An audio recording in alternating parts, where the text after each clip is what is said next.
teaching of Ezekiel.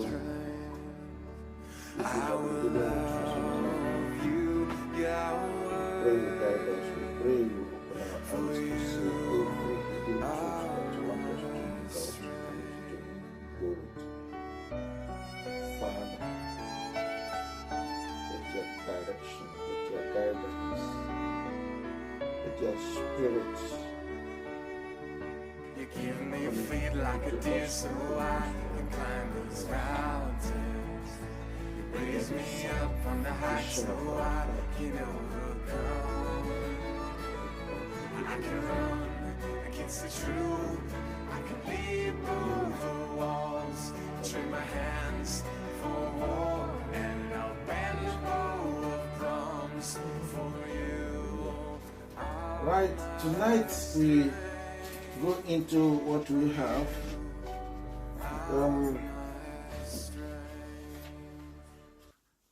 If we can reflect back from what we've been studying in Ezekiel, the last chapters we dealt with was 21, 22, 23, 24. In fact, it started all the way from chapter 15, trying to showcase Israel as they are, how rebellious Israel has been. Yahweh used different words, phrases, different terms to qualify his people. At a point, he began to use figurative speeches to run down what he was trying to convey, the message he was trying to convey to his people. The message was warning and consequences of what will happen if his words or his warnings were not heeded. But unfortunately, all went into deaf ears. Israel did not obey. Judah in particular, to whom Ezekiel dwelt in their midst, did not take the word of Yahweh for anything. Now, if you look at the history of Israel, particularly in how Yahweh had been dealing with Israel up to date, he sent them not only teachers, not only priests, but prophets. And when you look at the prophets, what they were teaching and what they were, the messages they were passing to Israel was message of judgment. Why judgment? Keep my word, keep my law, keep my commandments. If you desist, if you reject or disobey, there will be consequences. There will be judgment. But Israel was not to have it. They loved affairs of Gentiles. They loved to intermingle themselves with the Gentile world. They loved, associating with nations of the world. But the character of nations of the world is quite different from the kind of character Yahweh wants them to have. And that's why Yahweh bestowed to Israel law. Because what you call law, particularly the Ten Commandments, releases Yahweh's own type of character. And the type of character he wants them to, imbibe. But they didn't want to have it. They will say, okay, even if you want us to have it, let us even add some more from the Gentile world. They just want to affiliate with the world. But Yahweh doesn't want that affiliation. Why? Because the world will corrupt them. Indeed. The world will draw them, entice them, and make them to deny Yahweh. Make them to go away from the way of Yahweh, commandments of Yahweh, laws of Yahweh. And on it went until they were judged. That is, the ancient Israel were judged and they were scattered all over the world. That judgment was that many of them will die, the remnant will be scattered, and that was what happened.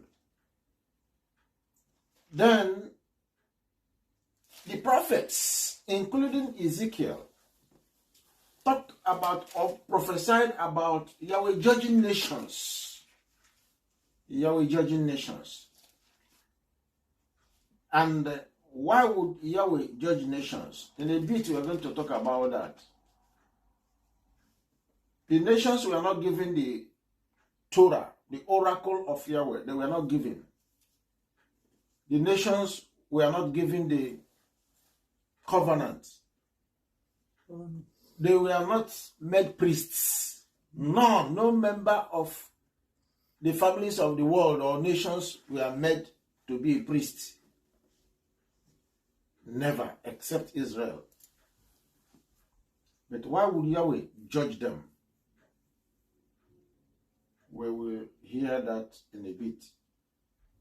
Then, the prophets, including Ezekiel, talked about or taught Israel, warned Israel, and guided Israel what they should be doing in order to be restored, particularly Israelites of this latter age, after Yahweh had driven them into the world, the nations of the world.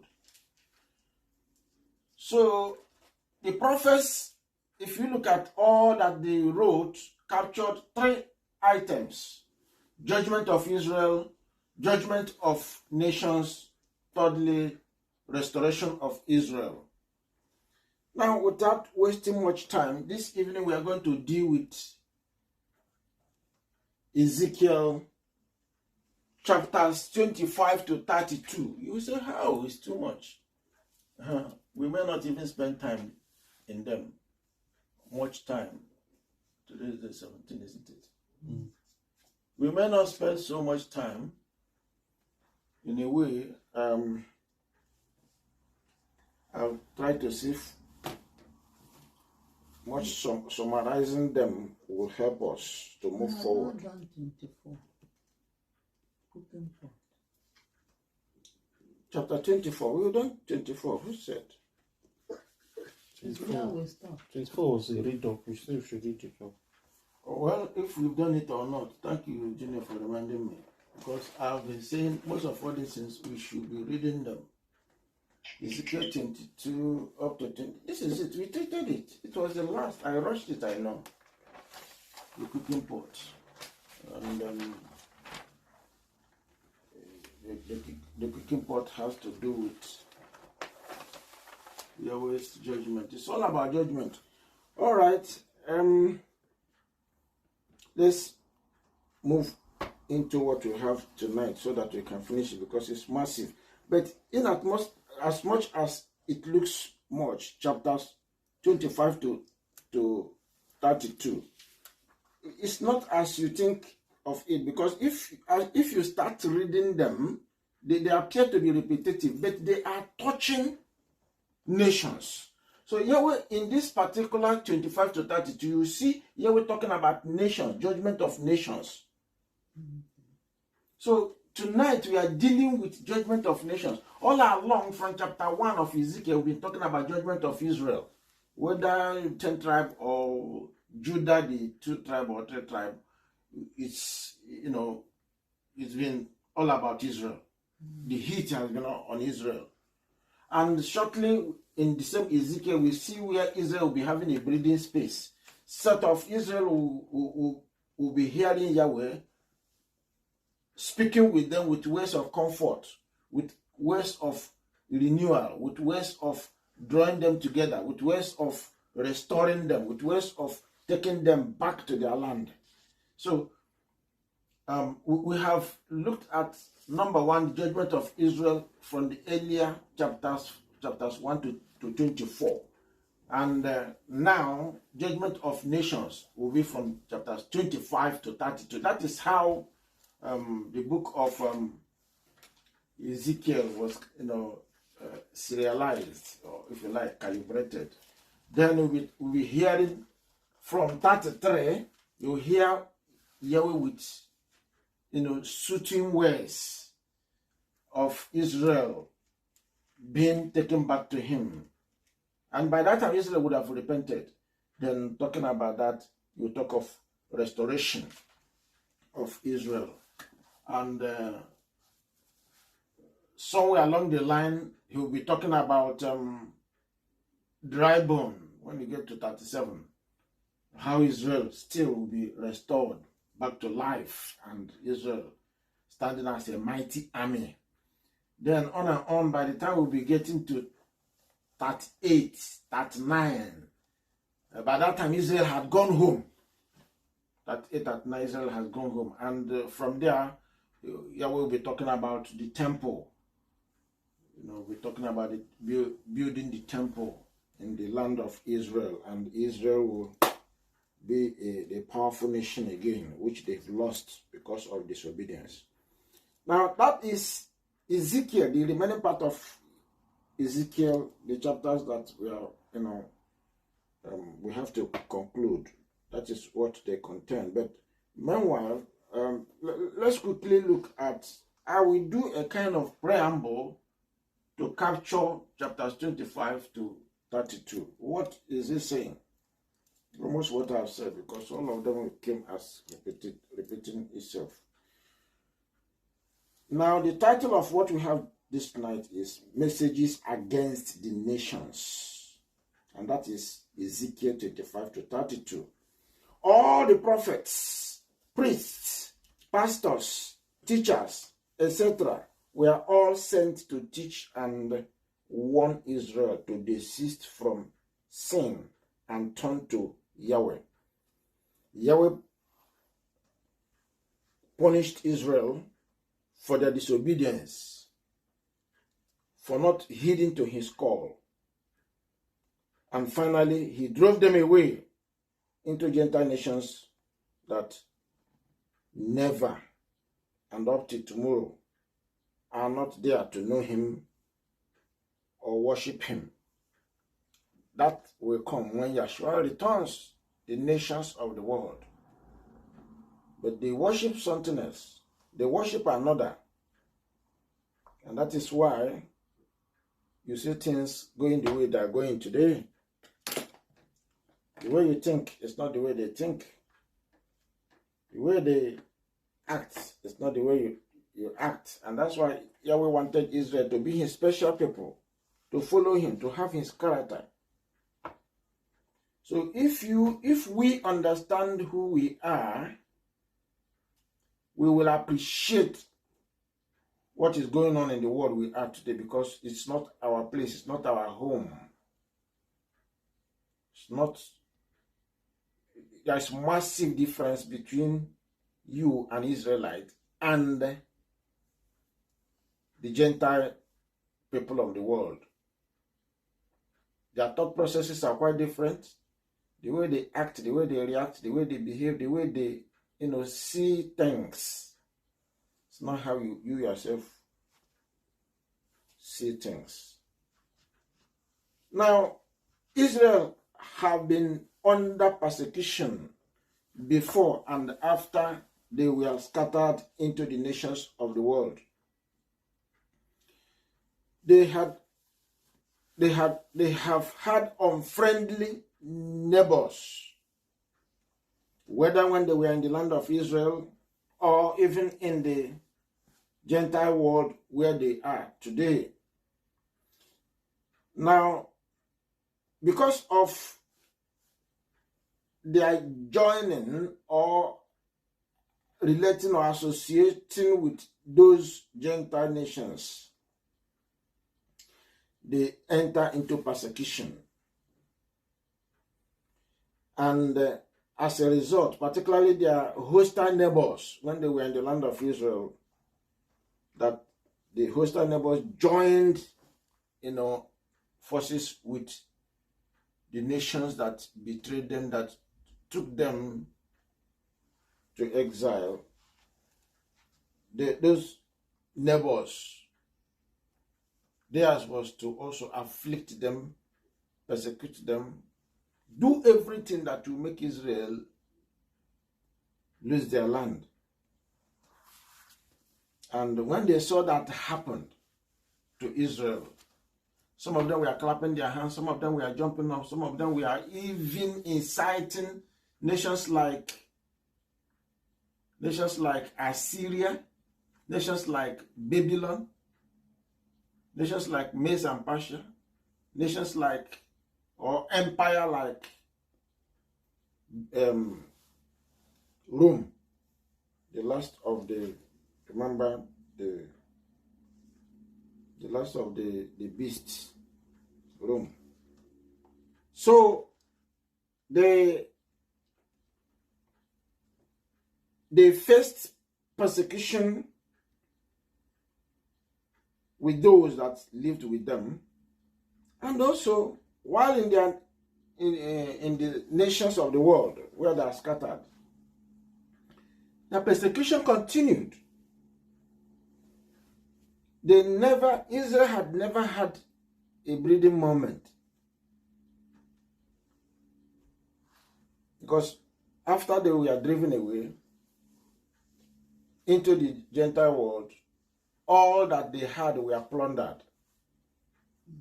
They were possessed by the nations, kings, and the powers that be that are in the world. Made them slaves, subjected them to, to no people.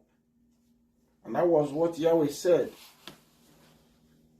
Deuteronomy 28, Leviticus 26 is clear about that. Yahweh said, this is what you're going to encounter, because when he was warning them that if they,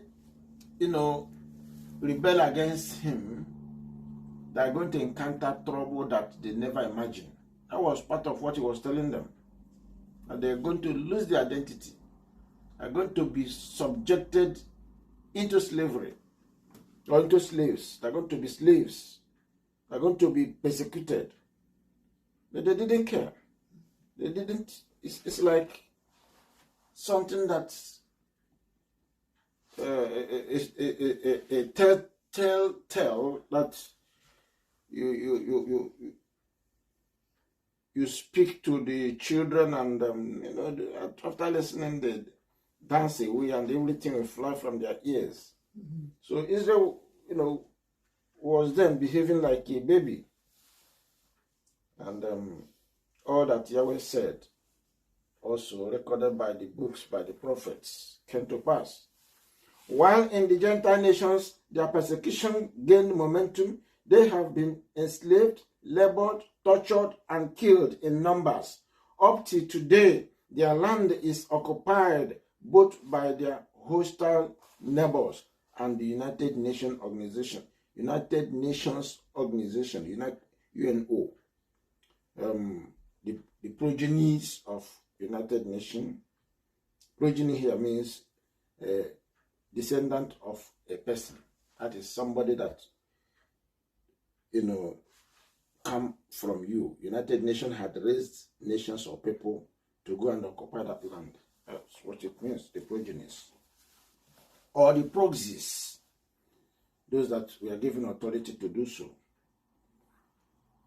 Now, notwithstanding that Yahweh warned the Gentile nations not to maltreat and do his people no harm, these nations have never stopped enslaving and killing Israel. They've not stopped up to today. Psalm 105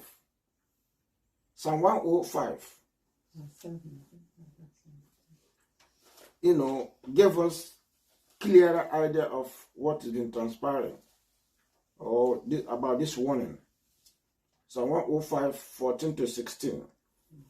When they went from one nation to another, when they, who? Israel. When Israel went from one nation to another, from kingdom to another people, he suffered no man to do them wrong. Yeah, he reproved kings for their sakes. Kings like Egypt, the book of Exodus revealed what happened in Egypt, what Yahweh did. Assyria, the capital of Assyria then was Nineveh. And Yahweh dealt with them because of Israel.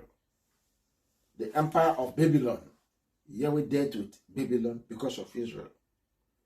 Medes and Persia, Yahweh dealt with Medes and Persia because of Israel. And the last kingdom that is still extending, that is still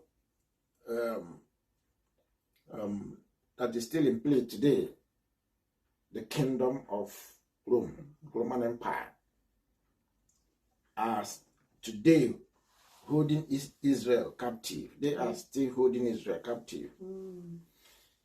Now he said to them, touch not my anointed or my anointed ones, and do my prophets no harm. And that was what he said in Genesis 20 verse 7. Genesis 20 verse 7.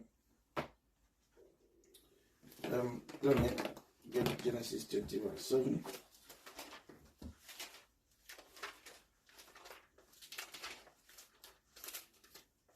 Genesis 20 verse 7 said,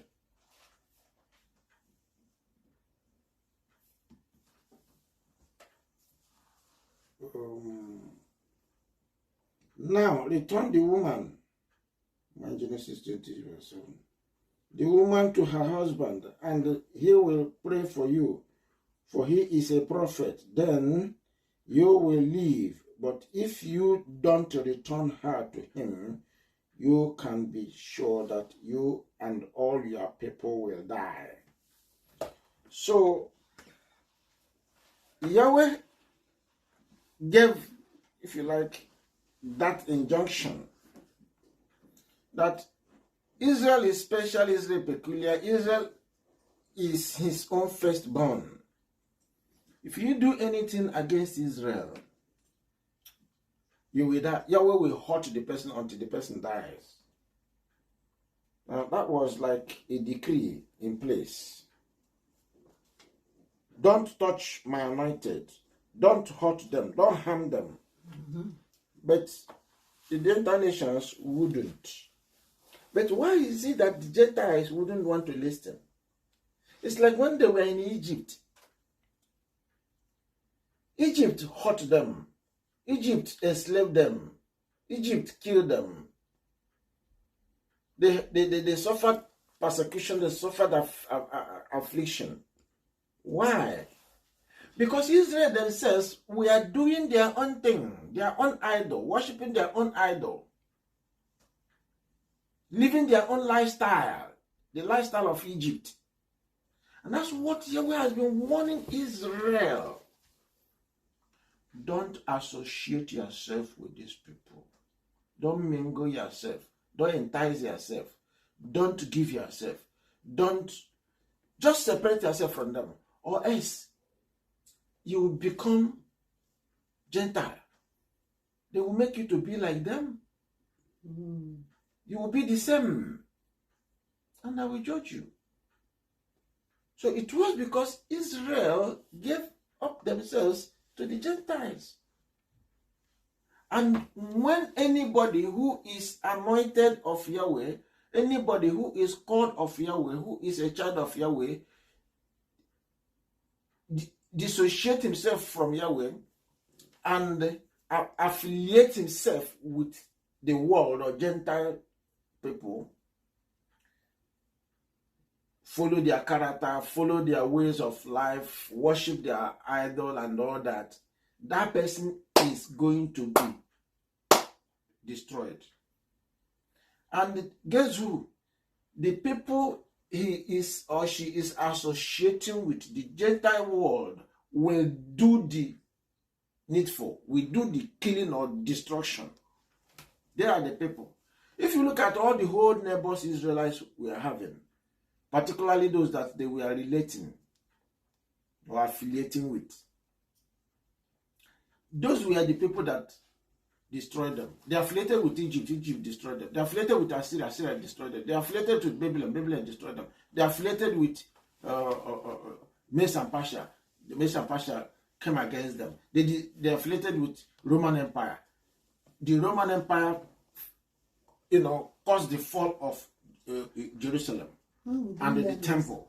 So once Yahweh says, separate yourself or come out from them, be clean, come out from them, don't touch their thing. And you said, the world is one, everybody's one, we all come from Adam and Eve. They will let you know that Adam and Eve separated themselves from Yahweh. And you swallow that which Yahweh is bringing out from your mouth, which Adam and Eve swallowed.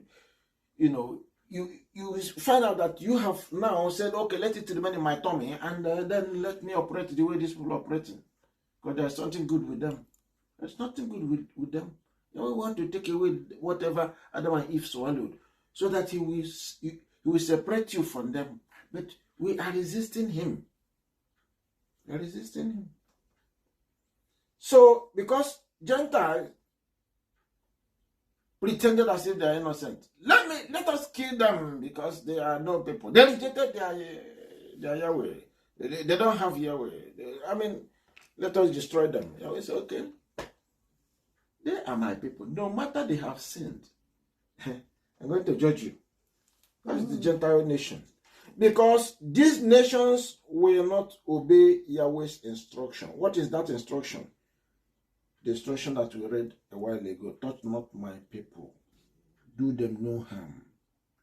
Because these nations will not obey Yahweh's instruction not to oppress or enslave or destroy his people. Yahweh, in these latter days particularly, will come with final judgment against these Gentile nations that have afflicted and destroyed Israel for so long. He's going to judge them. But in this particular time, Israel is still being judged. Israel is still being judged. And it will reach to a peak, to get to a climax whereby majority of Israelites that had said no to Yahweh is going to be wiped out. Why? Because the land, Yahweh is preparing the land to be like heaven. To be like heaven in the sense that it will be incorruptible. It's a land where sin will never reign. So that is the purpose of driving Israel away. That one day Yahweh will, you see where a farmer get into his farm, he cleared the whole bush, put fire in every, so that the whole thing that has stood there as opposition will be burnt. So in the same way, Yahweh will do similar thing in the whole land he called the land of Israel. Then he will save those that he will save, and all that says no to him, they will be wiped out. Then the balance of Israel, the remaining portion of Israel, will now return back to their land. So they will return and continue with the covenant. Remember Ezekiel chapter 20, when we read it, from 33 to 45, it talked about Israel will return to the covenant. And even Jeremiah 31, Jeremiah 33, talk about Israel returning to the covenant. Even Hebrew chapter 8 and chapter 9, or even up to chapter 10, talk about Israel returning to the covenant. So, these nations are going to get it in these latter days. Based on the foregoing, we see Israel heavily punished by Yahweh. Their punishment is based on disobeying the law of Yahweh. The judgment of nations will not be because of disobeying the law, because it's not these nations, it's not in them to obey the law that they were not given. They were not given the oracle of Yahweh. They were not given the covenant. They were not called. Prophets were not sent to them. Priests were not sent to them. Teachers were not sent to them.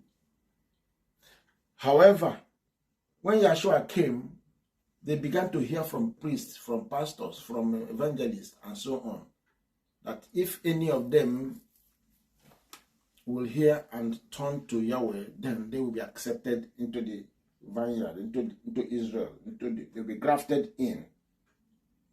So that is the position. Romans chapter 3, verse 2 says that the oracle, the word of Yahweh, was given to Israel only, not to the nations. Romans chapter 9, verse 4 said that the covenant, the law, the call, the adoption, the truth of Yahweh was given to Israel, not to the Gentiles, not to the nations of the world. So why would Yahweh judge them? Is it because of the law? No, it's not because of the law. But because Yahweh told them, these are my people, do not do them any harm. Do not persecute them, do not afflict them, do not kill them. Then, it's not saying giving the law as it is, giving the Torah, or giving the 10 Commandments. But it's simple instruction. You may live with these people, but don't destroy them, don't kill them. They are my own people. So that is the reason Yahweh is going to judge them, because they didn't listen to what Yahweh said. So as Israel disobeyed Yahweh, the same way the nations of the world are today disobeying Yahweh. And that's simple instruction he gave them. Because Yahweh is no partiality. But what is happening now is that judgment, Yahweh first of all judge his children. So judgment begins in the household of the faith. That's how Yahweh operates. So after judging his people, he will turn to these nations of the world. So that's what we are about to read now from 25 to see how these nations, both the neighboring nations that were with them when Israelites were in the land of Palestine or land of Israel, and even up to today, how Yahweh is going to handle them and deal with them. So, Yahweh says, why Yahweh will carry this out is that he made a promise with the patriarchs, Abraham, Isaac, and Jacob. When he called Abraham, he said to Abraham, stay in this land of Canaan. I'm going to give it to you. Your descendants will inherit it. And through your descendants, the entire world will be blessed. But as you stay in this land, anybody, whosoever the person be, that curse you, I will curse him. Anyone that maltreat you, I will maltreat him. Anyone that treats you with contempt, I will destroy. Genesis chapter 12, verse 3. So, Yahweh does not tolerate disobedience. Anybody that disobeys his word of commandments will get it. The person will face his wrath. So, Israel have been all this while receiving, Yahweh's punishment because they disobeyed. Yahweh is not punishing them because he hates them. Yahweh is not punishing them because he has disowned them. No, he's training. And even in the process they die, he's training. That they will learn. They will learn. At times the training is harsh, very, very harsh, to the point of killing them. But how far has Israel learned their lessons? So as Israel received their punishment, so the nations of the world will receive their punishment. Now, number one, from about how many nations? About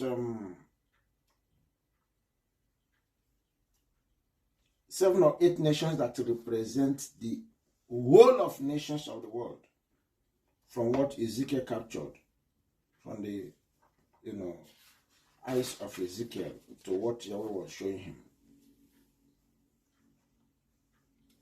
They are going to, these nations, one after the other, are going to face their crime, and they will pay dearly for it. Ezekiel chapter 25, 1 to 10, talk about Ammon. Ammon was one of the sons of Lot. Lot, through the 2 daughters, had 2 children, Ammon and Moab. When Judah was being chased away or scattered abroad, Ammon said, let them go. We are going to inherit their land. In fact, they even supported Nebuchadnezzar to make sure that Judah lost their land, even lost their lives, so that at the end of the day, there will be no chance for them to come back to inherit that land again. Now, let me say this before I forget. The lesson, and one of the key lessons we should learn as we move within these chapters, as we read them and get knowledge to what Yahweh is saying. From what we have captured so far, anyone that fights a child of Yahweh, anyone, even within Israel themselves, Israel to Israel. For instance, in Israel, Yahweh will appoint leaders, whoever that leader is, whether it's a pastor, a prophet, or a teacher, or administrator, a governor, or whatever office, call them leaders. If you challenge those leaders when they are following instruction of Yahweh, unless they deviate, even when they deviate, you have no right, because they are covered under what is called anointing. And Yahweh is jealous. His anointing is upon their head. So if you begin to fight them or accost them or afflict them or kill them because of anointing. Now the case, there are so many case scenarios that you can take as a lesson. Look at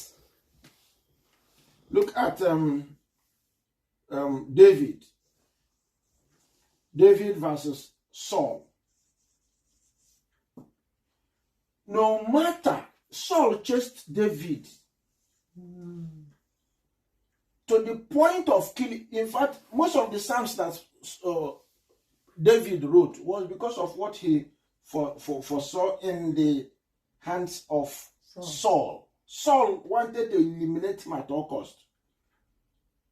Even when David was on the right, David was, in fact, at times, Saul will say, I am the guilty one. I have sinned against you, David. All this while I've tried to kill you, but you have not retaliated. You have not come after me. I have tried to kill you. He will confess, even when he sees him face to face. Of all that Saul did to David, David never at any time cast a stone against Saul. In fact, when Saul eventually died, because when he he confronted the Philistines also during the war. At the end of the day, he didn't survive that war. So he was shot at and he was like half dead. He told his bodyguard to take his sword to kill him, so that the Philistines will not come here and use their sword and kill him and claim they have killed the king of Israel. So just kill me before these people beat me here. So at the end of the day, the gentleman that killed Saul took the message to David and said to David, Saul, your enemy is dead. How did he die? He asked him. Yeah, he was so brutally wounded that he was begging me to nip off his life so that the Philistines will not come and say, you killed him? Anointed of Yahweh, you killed him? He commanded his guards to get the guy and slaughter him immediately. Because of anointing. Anointing is the presence of any person. Anointing is the presence of Yahweh in any person he called. So this is a very, very big lesson. Sir, Let's be careful. Was Saul anointed then? I think Saul was anointed. David was Saul was anointed. Yes, David was anointed as well. But this is anointed. Saul was anointed. He was a king even before David was anointed. Though we know that David was anointed at his earliest age also. But then he is the king, a ruler. King is like a prophet. King is like is a leader in Israel. So in those days, all the kings, the leaders of Israel were anointed. They received the anointing of Yahweh. So anybody that touched them, king, prophet, teacher, whatever nomenclature they hold as a leader, whether you are castigating them, whether you are maligning them, whether you are afflicting them, whether you kill them, they will face Yahweh because they carry the anointing of Yahweh. It's becoming difficult to hear because we can see the leaders who are wicked. Saul was one of them. Among us now, Yahweh says you should not judge. Judgment is his own. He appoints those people. You don't need to judge them. You don't have right to judge. You see, Gentile world is different from what we are talking about. Even in the our present time now, because what even in this present time, unless when they crisscross the law of Yahweh, the kings of the earth today doing whatever they like, going contrary to the word of Yahweh, do whatever. They are not anointed by you. They are not carrying the anointing of Yahweh. Then, even then, you are not to attack them. You are not to fight them, but to go to Yahweh and report them. Even if you ask Yahweh to kill them, it's fine. Yahweh will take care of them. Because even Bible said, even the Gentile, every king, every leader is appointed by Yahweh. Anointing is more of a different something, because that is something that is meant for Israel. But every king or every leader has authority, and all authority comes from Yahweh. All authority. So that is why we must be careful about leaders. And that's why the Gentile world take the privilege, like the question Sister Felicia was asking, where was that read? Is it in Peter's, First Peter or so, where they said, honor the king and the leaders and obey those in authority. So honoring them, obeying them, whatever and all that, they carried it to the moon, to the highest level, to the point that even when they are going against Yahweh, still honor them. At that stage, you stop honoring them, then you go to Yahweh and say, look at what these people are doing against me. Take over. Yahweh will show you way of escape. You don't carry arms and begin to fight them. On the other way around, he said them there. Now, if Yahweh, that's a different thing here. If Yahweh asks you, go after them. Because when Israel were coming out from Egypt, Yahweh said, all those nations, beginning from after the rivers, the Red Sea, destroy them. You own the land. You own the land of that Palestinian is yours. So Yahweh has to give that instruction. You don't do it yourself. You don't do it yourself. When Moses, that I haven't learned, when Moses took it upon himself and killed. No, I'm saying he put them there to punish the Israelites who will not hear word or who will not listen to Yahweh's instruction. So who is to be blamed then? I don't get what you are talking about. Israelites who are supposed to obey Yahweh's word, who the adoption, the teaching, promises, and everything was given to them, and they refused, they did not do. Yeah. Then he put these wicked leaders to attack them or to rule over them, to punish them. They have to serve their punishment. Israel have to serve their punishment. After Israel would have finished serving their punishment, Yahweh will get at those who punished Israel, because they, I mean, you can't be a judge at the same time you are destroying the rules and regulations or the principles of justice. You can't do that. So whereas they were judging the people of Yahweh because they sinned, which at the end of the day, they had their judgment. But those people judging them, were they right? Were they keeping the rules of what they used in judging Israel? Were they in the right? He has given them mandate to don't touch my anointed. And then they are touching them. They touched them. They didn't. They touched them because they are disobedient themselves. So they will go because of their disobedience. Okay. What you are trying to dig out there is Yahweh has a law, whether oral law or written law, whichever one, they are the same. By oral law, when Yahweh speak, you hear my voice. Written law, coded law, Torah, it's written in the Bible. So whichever one. Now, when instruction of Yahweh comes from his law, you have to keep it as it is, or else you encounter trouble or problem. Everything revolves around his word, the law or Torah, revolves there. Whether to Israel, this is why this judgment is here, whether to Israel or nations of the world. Now, nations of the world also have the law. We understand that. But Yahweh gave them oral law. He said to them, these are my people. Don't do them anyhow. Though they have sinned, though. Because Yahweh knows how to kill them. How does Yahweh kill? Yahweh stated it. Sword, isn't it? Pestilence, that is disease. Famine. You use caterpillar, they will finish whatever that is in the farm. Even earthquake and so on and so forth. Yahweh uses so many things. You don't need to fight for Yahweh. You don't fight for him. You fight the battle.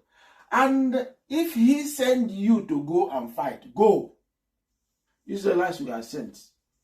Kill all the Gentile world that were, all the Gentile people that were around you, that didn't allow you to enter, or that had been against him. All right, let's not overflow that. We have spent quite a while there. Just wanted us to know that if we go contrary to Yahweh's principle or word or law, the person will get it. That includes Yahweh's leaders. We should leave Yahweh's leaders as they are.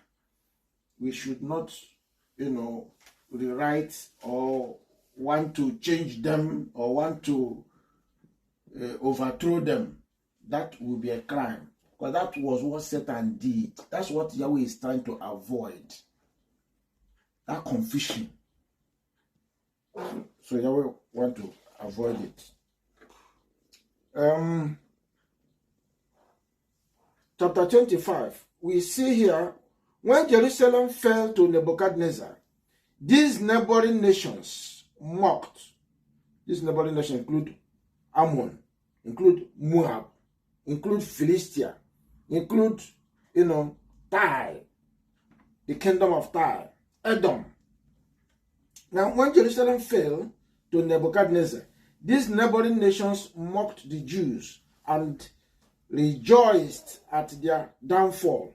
In effect, they cursed Yahweh's people. Therefore, their turn had now come to be cursed. That is judged by Yahweh. Genesis chapter 12, verse 3. Their judgment will be carried out by the people of the east. Who are the people of the east? The Babylonians will come and deal with Ammon, because they were rejoicing. They were clapping their hands when the people of Yahweh, I'm just trying to summarize chapter 25. When you just read it on your own, you understand it after this explanation. Now, notice that judgment always begins with the family of Yahweh. 1 Peter 4, verse 17. But judgment will fall sooner or later on all nations that mock Yahweh's people and disobey his laws. That captured what happened in that chapter 25. Now, judgment of nations, the first fall upon Ammon and his capital. His capital is in Rabbah, verse 5 there. Now, that is present-day Jordan, this Ammon. This nation or country today called Jordan. That is these children of Lot. They are occupying that area. And you can see that they are Muslim. People in all those areas, they're all Muslim. That's what I've been shouting and saying.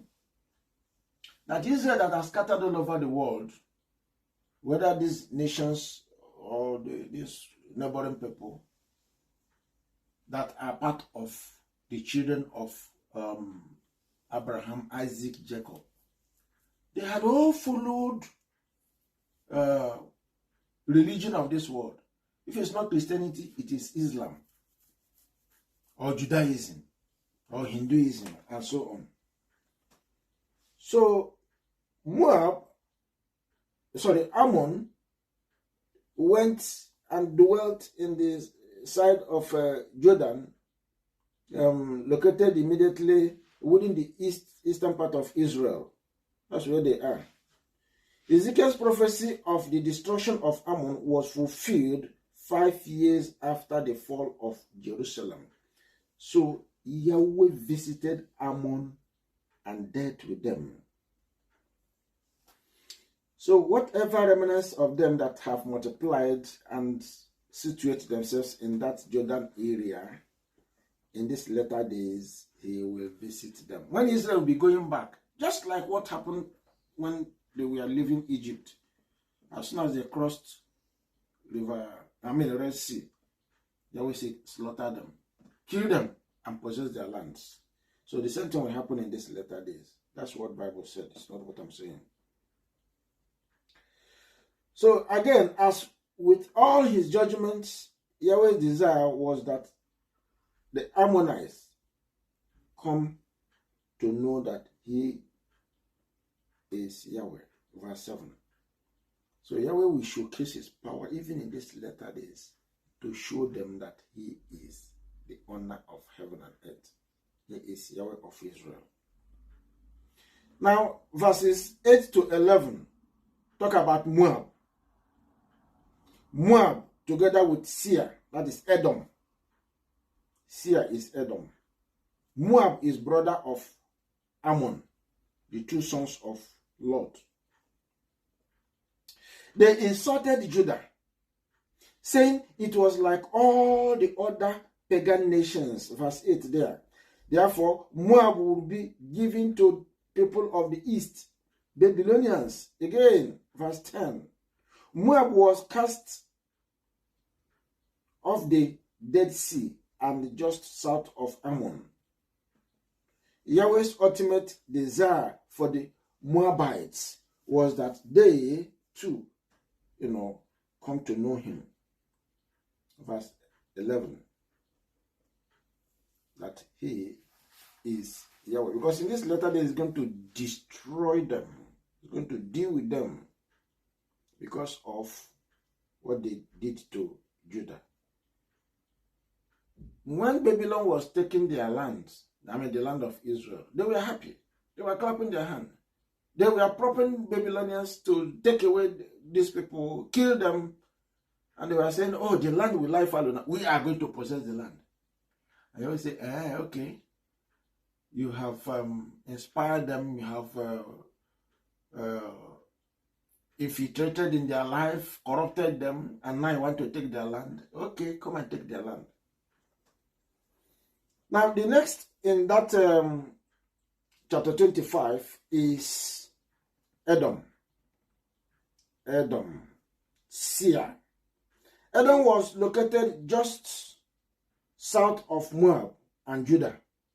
Edom took revenge on Judah, verse 12, by not helping the Jewish refugees fleeing from Nebuchadnezzar. They hated, in fact, if the Israelites were crossing Judah, if they were to enter into Mount Seir or the Edomite territory, they will even kill them. They literally killed those who were fleeing to them. And say, Babylon, take them, destroy them. So, Edom will be destroyed completely. Obadiah, the book of Obadiah stated how Edom is going to perish. Obadiah is only one chapter. That book, only one chapter. Particularly verses 9 to 14 explain how Edom is going to perish. Therefore, Yahweh would take vengeance on Edom by the hand of his people, Israel, verse 14. And it will be in these latter days. Because Edom is not wiped out yet. Edom will be wiped out completely.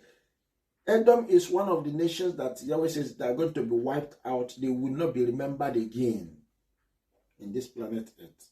And that is coming. The time is coming. Remember, in book of Isaiah, they asked Yeshua, oh, why is your clothes stained? In fact, that statement was made also in Revelation chapter 19. Why is your clothes stained?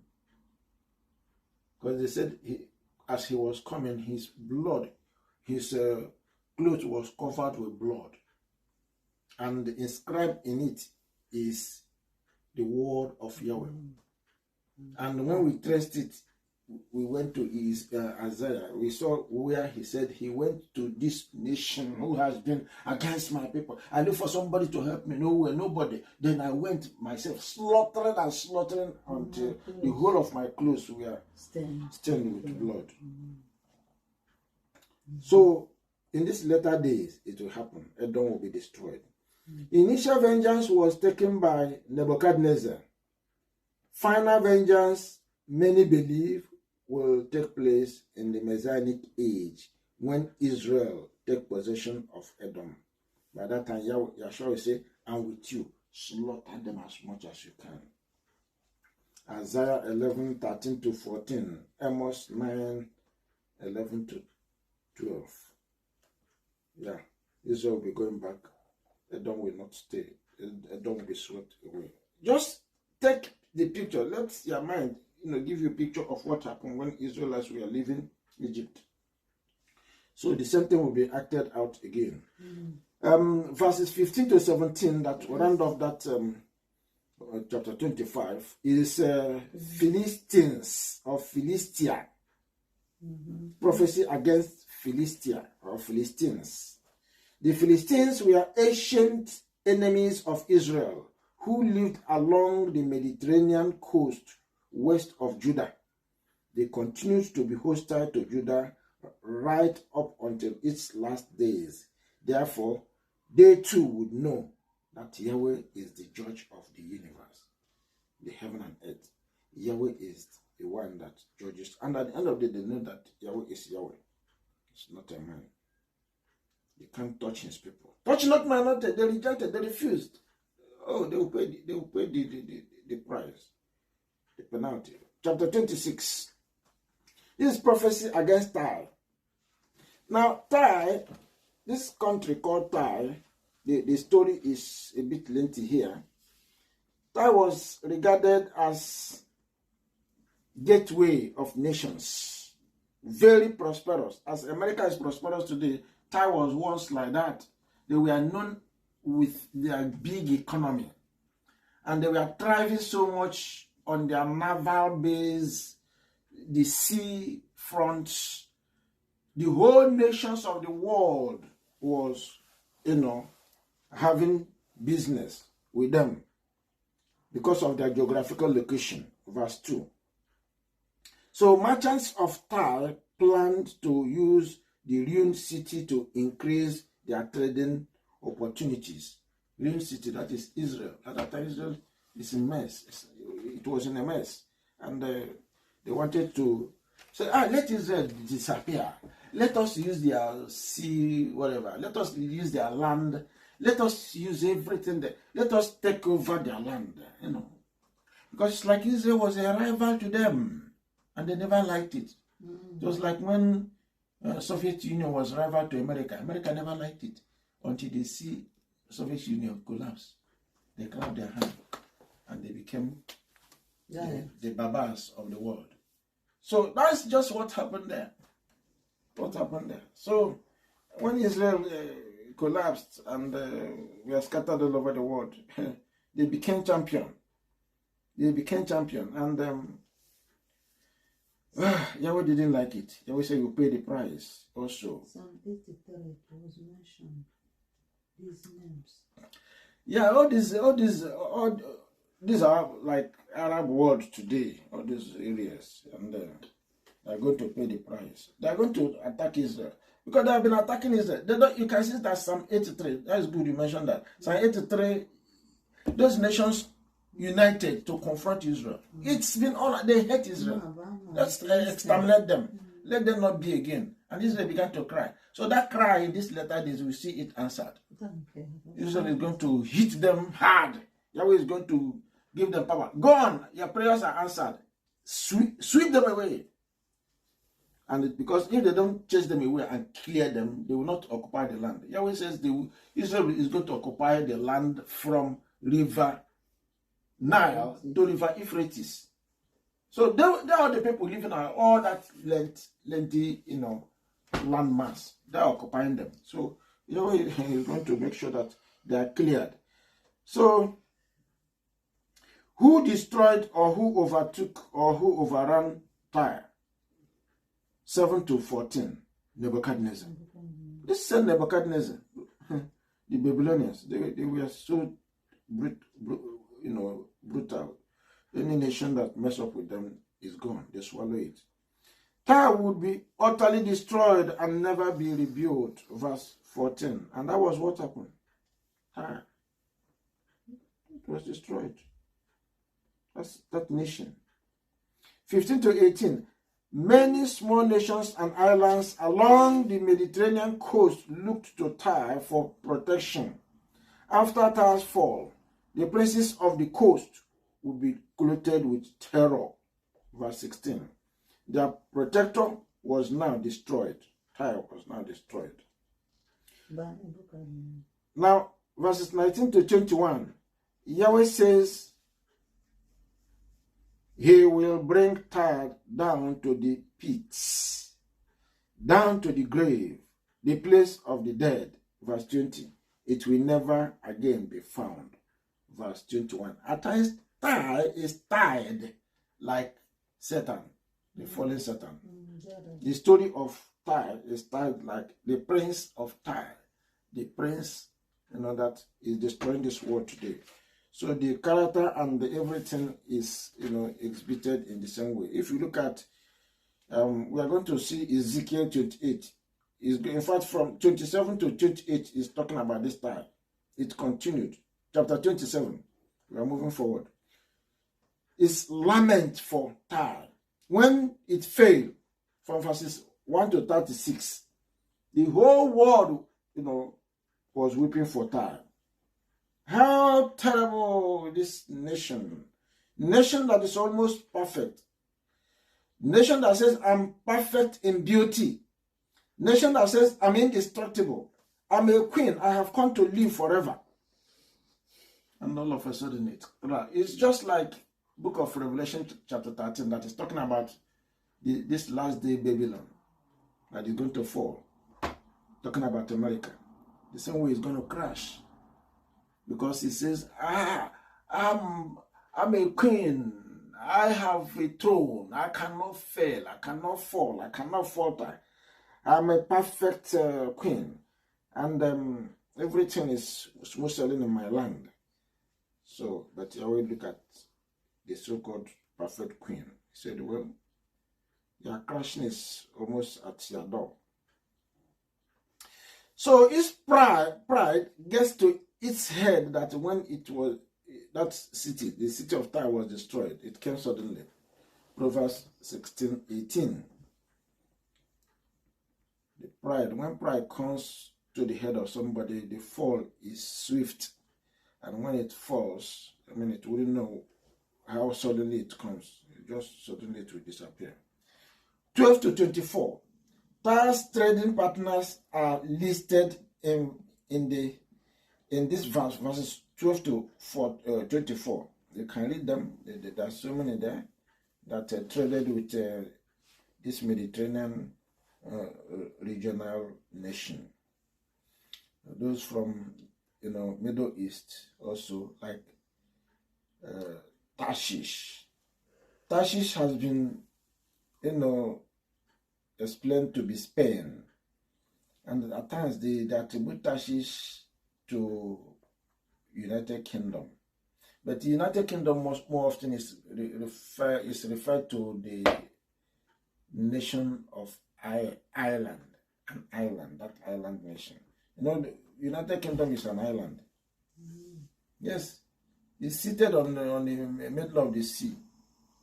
It's covered by the sea or surrounded by the sea. It's an island. Then you see Sheba, Yemen. They were doing business with this Tyre. Very powerful nations. We are doing business with them. And the Arabian Peninsula, verses 12 and 22, talk about them. All these are Arab world, particularly within the Middle East. All those Middle East people. 25 to 36. So, but now, Tyre's great ship is about to sink. Yahweh saw Tyre, or, described Tyre as a big, mighty ship. Like America today is like a big, mighty ship. So that mighty ship will sink, will disappear. And the whole world will put their hands on their head and they will roar, they will cry. Oh, mighty, beautiful, perfect nation like that. How suddenly did you disappear? Because that's where they were feeding. The whole merchants of the world were having business. Is it clothing? Whatever in the world. There's nothing in the world. In fact, if you want to understand Tyre very well, look at the book of Revelation chapter 18. All those precious stone goods of the world that is moving in and out within that so-called Great Babylon. That is how Tyre was at that time. The east wind, that is Babylon, is described as east wind. Yahweh says, this east wind will break you and break in pieces. Verse 26. And when all the people in the region see Tyre's destruction, now they all wail and mourn over her. Verses 30 to 32. Nations, surrounding nations, even those far, they saw Tyre go down. Suddenly, because their destruction was sudden. All of a sudden, they disappeared from the radar. Verse chapter 28, Ezekiel 28, talk about Tyre again. Now, this is where Tyre is looked at as a big ruler. The prince of Tyre was equated to Satan, because here this big prince of Tyre is not only was he proud, said, I am a god. I sit on the throne of a god. Verse 2. That's what he said. That's what he assumed. That's how they thought of themselves, these people of Tyre, particularly the prince. And that's what Satan is thinking and what he believes that he's God. People don't know that Satan is the very what is called God. He is God. Isaiah chapter 14 wrote also massively about this satanic agenda. I said he will go to the north of the dwelling place of Yahweh. He is going to occupy there. He is going to overthrow Yahweh. He is going to become Yahweh. Well, did he succeed? And the same thing he's mentioning here in this Ezekiel. What he said in Isaiah 14 was what he said there. So they're like captured within the spirit of Tyre. And I tell you, Satan was their headmaster. Satan was the head, controlling who is the prince there. That's what happened. And that's why this Tyre was so stubborn. All the powerful nations of the world, Satan had his headquarters in them. And when he rule and ruin them, he will flee and go to another place. By that time, that nation or empire will be destroyed. God will destroy it. He will flee to another place. That's how he operates. That's how he operates. Many other rulers in history have claimed to be gods or acted as if they were gods. But the true Yahweh has not been pleased with these their terrible mistakes they are making. Acts chapter 12, 21 to 23. We may say, I would never claim to be a god. Perhaps not. But whenever we put our own self-centered interests before the interest of Yahweh, we are making ourselves like a god. Is it not what Satan? Satan is the architect of this. Let your mind flash to what happened in Genesis chapter 3, where Adam and Eve encountered him. At the end of the day, he told them, you are also God. Because he was God. He wanted them to believe that they will assume that position. Their eyes will open, their mind will open, they will know they are left, they will know they are right. Deceive them. Yahweh wanted his people to only know, what is right. Good, and follow good. Leave the evil part of whatever they are. Satan had it. And Satan said, this people doesn't take it. They don't know it. Let me go and corrupt them. Let them inject the evil side so that they will be corrupted. Yahweh will leave them. So whatever that is called God goes with evil. Go with iniquity.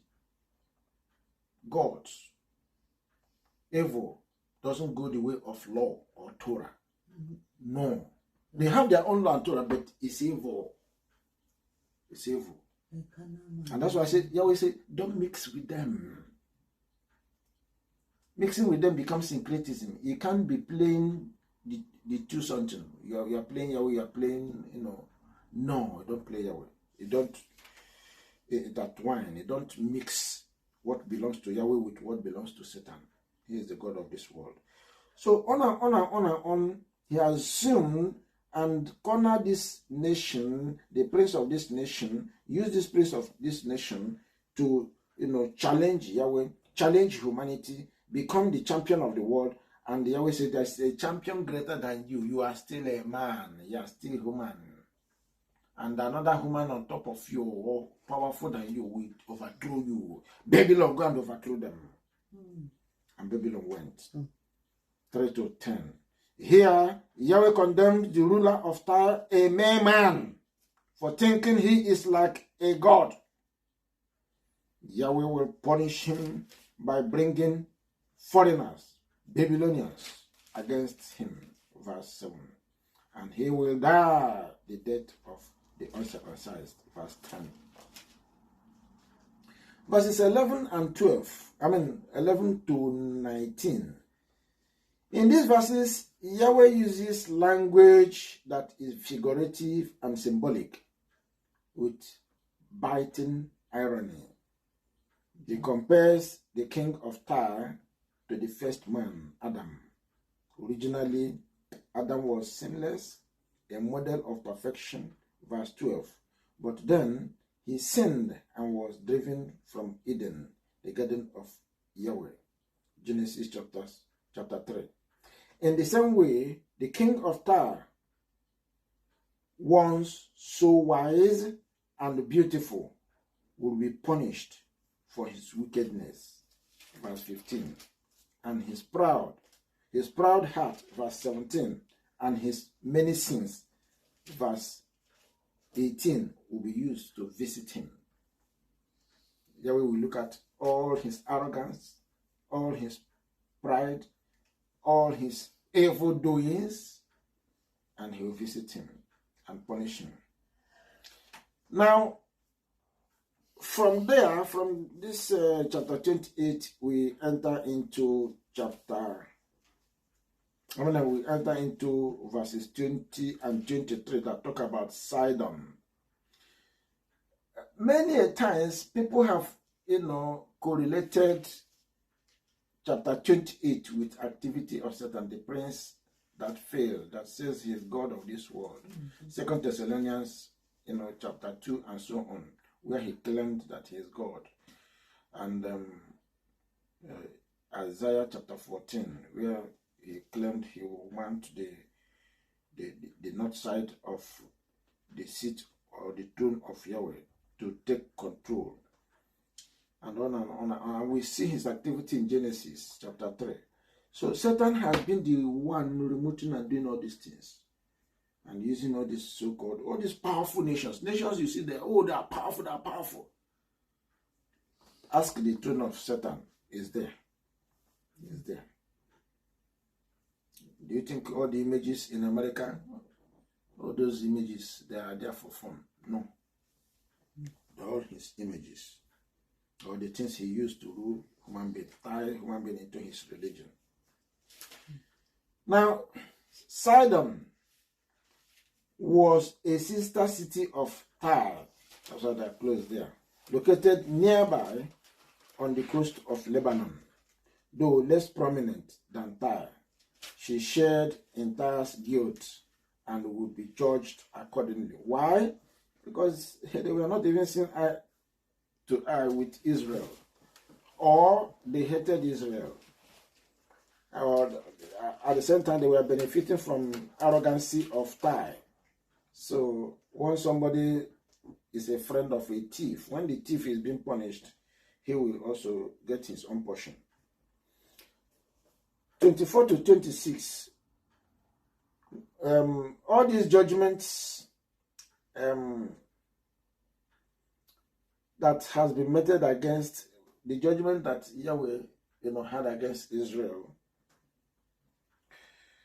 Yahweh never removed his eyes from Israel per se.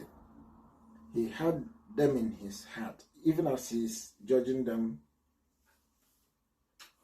he has it that someday, one day, even if they are remnant, even if they are one person, that seed will work out a people or nation that will fear him and follow his way. So someday, one day, Israel will be free from their neighbors, and particularly in these latter days, from the Gentile world where they are scattered, from the nations. Verse 24 declares that. Now, Yahweh concluded in this chapter 28, the exiles will be gathered from the nations and brought back to the promised land. So we are getting to restoration. See, it's been talking about judgment of nations. So Yahweh is now beginning to, the tone of his language against Israel is being mellowed down, and Israel will soon be having a breathing, space. Is it a breathing space? The problem was caused on them. Yahweh is not holding them on the truth because he is wicked. No, Yahweh has been correcting them. So at this particular juncture, it's like Israel will begin to hear, at least, what is my name? What is my name? They will say, you are our Father. Beginning with the title, you are Father, you are Yahweh. Because his people must know his name. So there and then he will open his hand and say, okay, come, my son, my daughter, come. So that is what is facing Israel. Israel is about to be saved.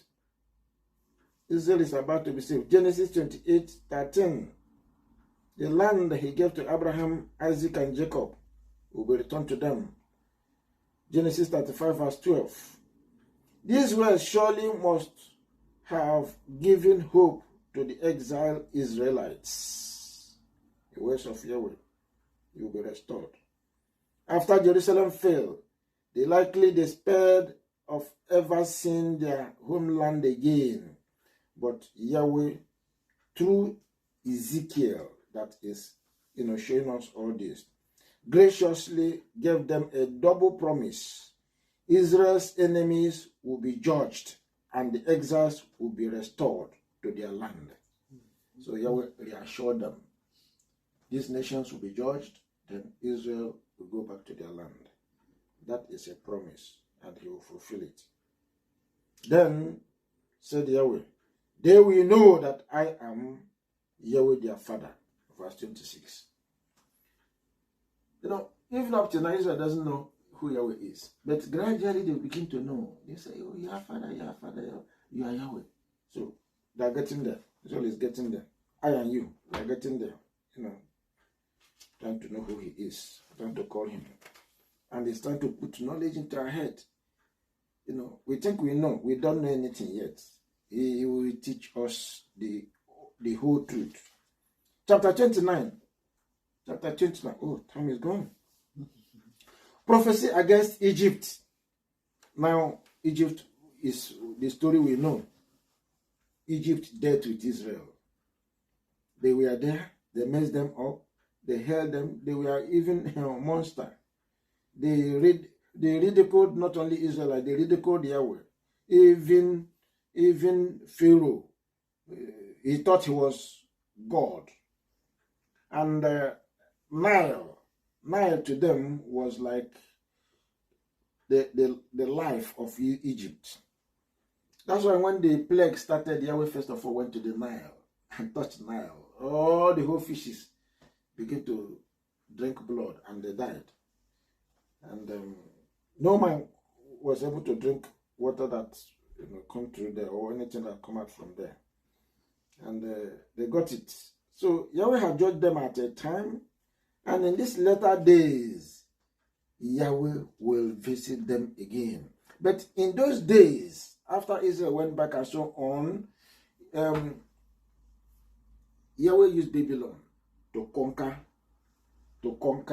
reconquer, not those plague things that happened. Yahweh used Babylon to capture Egypt, and dealt with Egypt.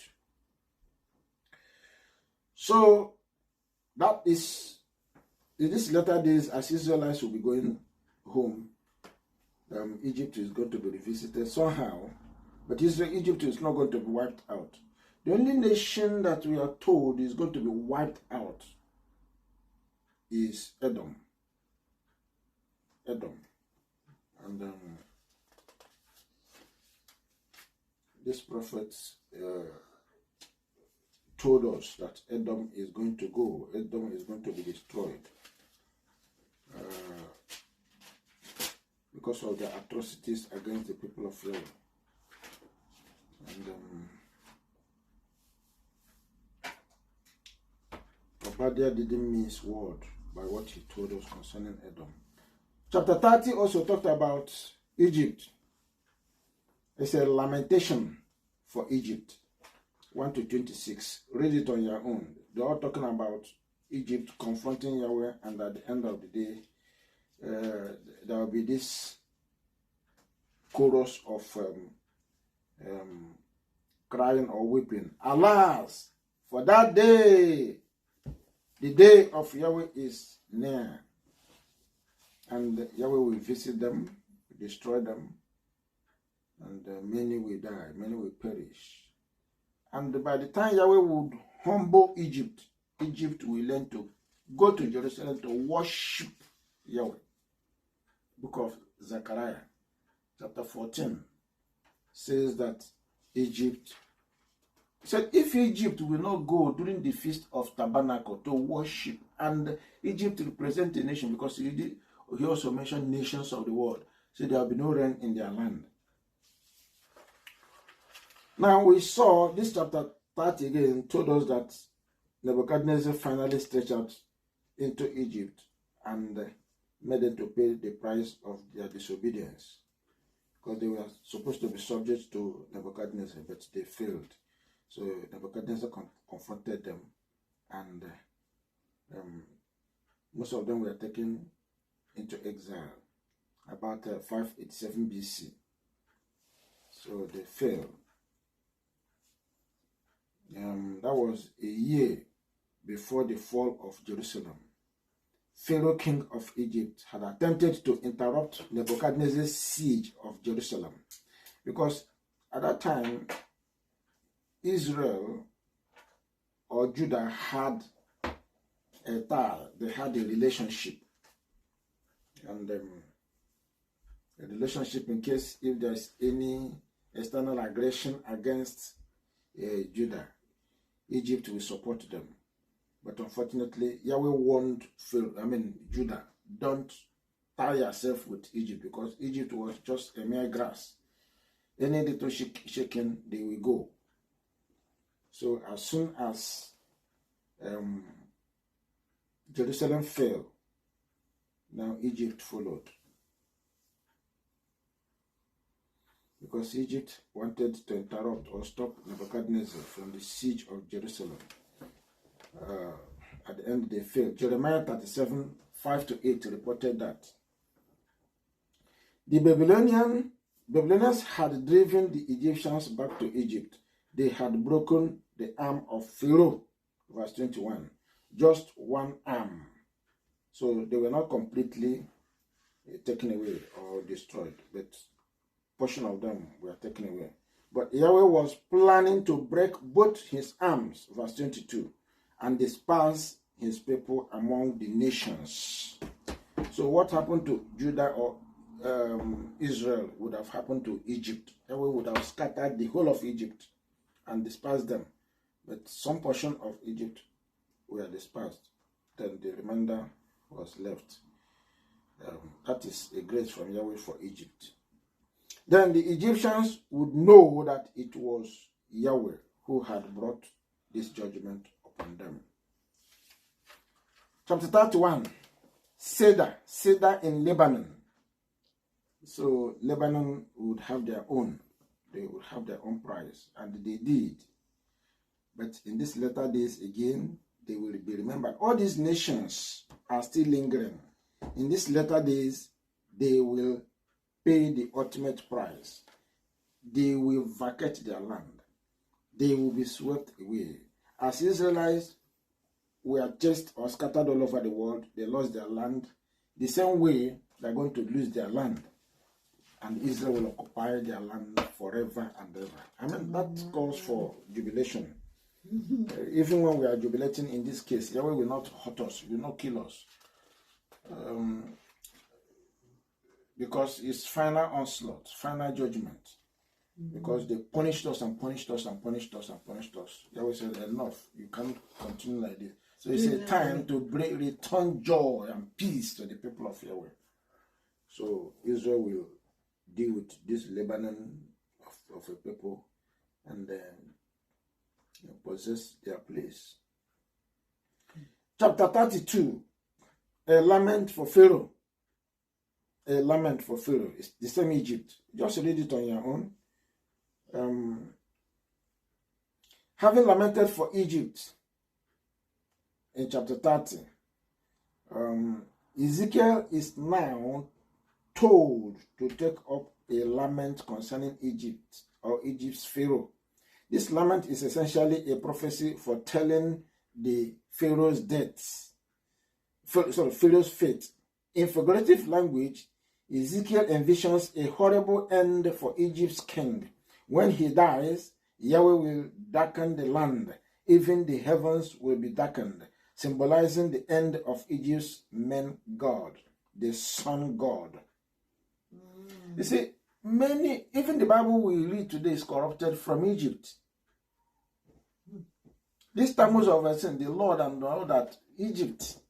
A lot of stories about the world's culture, heritage, many come from Egypt. I mean, Egypt is corrupt. Egypt is corrupt. So Egypt corrupted Israel so much. That's why Yahweh never spared them in punishing them. Yahweh will trouble the hearts of many peoples. When people see the leader of such a great world power fall, they will feel their own frailty and insecurity all the more. This was when Egypt was world power. Egypt was at a time world power. When in the days of beginning of writing of the Bible, the scroll, the Torah was being turned into Bible and all that. Oh, many of the writings, stem from even the Roman Empire copied and learned from Egypt.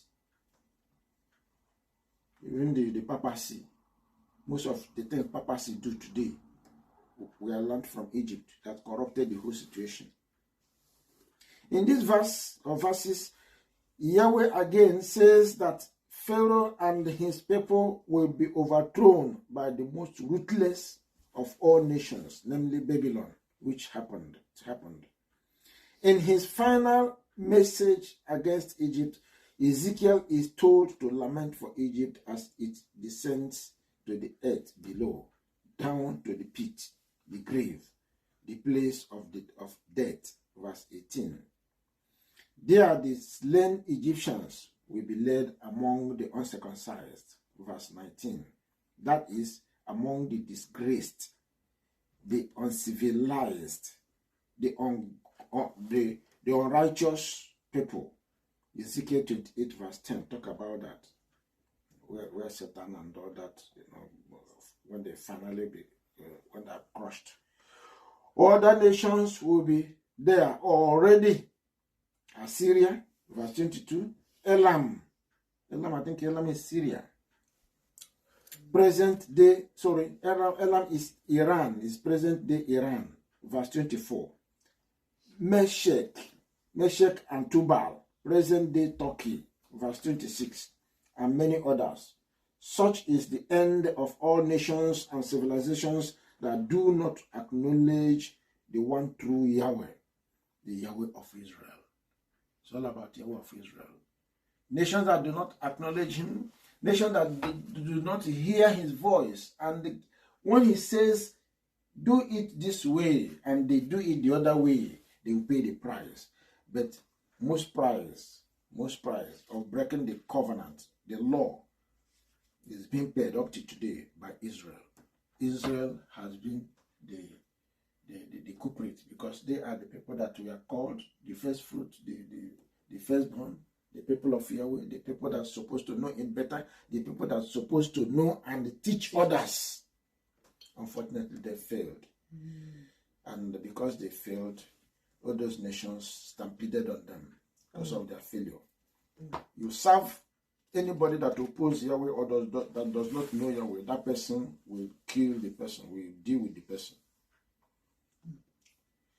Once somebody called his friend or his ally, and Yahweh says, flee from that person, and the person continue with that fellow, the person is going to get it.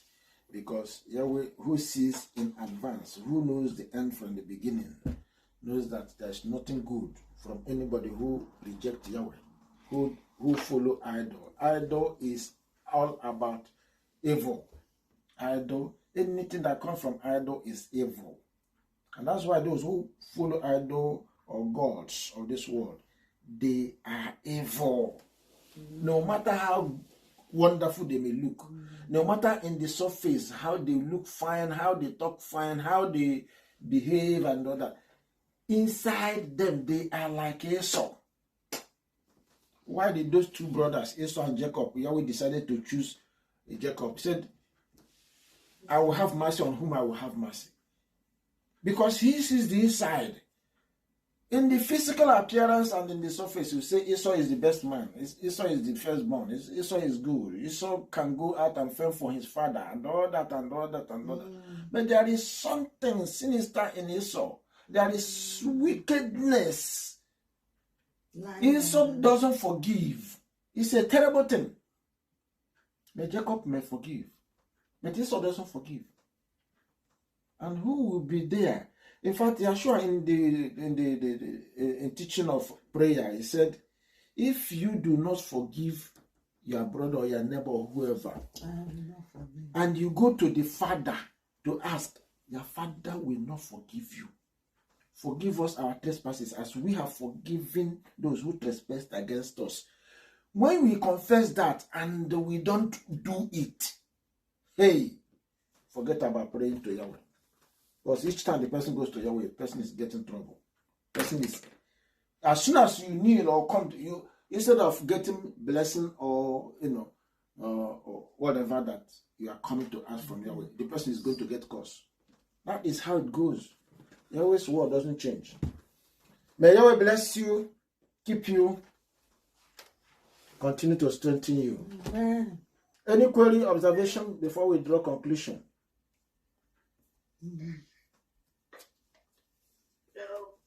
It's quite interesting. All right. Eddie, can you pray for us? Let us close for the night and get ready for tomorrow. Okay. Let's pray. Yahweh, who art in heaven, holy is your name. We thank you for your wonderful messages that you have actually given us tonight. We pray that, Father, as we listen, we'll be the doers of the word. Hallelujah. For such a wonderful Sabbath that we have actually entered. Thank you, Father. We continue to seek your face and come to you, Father. Hallelujah. Let your face shine upon us. Amen. Let your glory and your blessings flow within us. Amen. Assembly, flow within our brothers and sisters, Father. And Father, continue to purge our hearts to actually listen to you more and more and do according to your commandments. Yes, Lord. These troubles, all this wickedness, all these curses that are coming, Father, let them not come to us. Let us be obedient to you and then enjoy the fruit of our labors, Father. Amen. Father, that you give according to our portions. And Father, as we learn more and more, help us to go and teach others as well. Hallelujah. We pray that you continue to help us dwell in this Sabbath with joy and with happiness and with love. In Yeshua's name we pray with thanksgiving. Hallelujah. Hallelujah. Hallelujah. Amen. Amen. May Yahweh bless you. Thank you so much. Thank you. Shabbat shalom. We meet in Thank the you, morning. Eddie. Good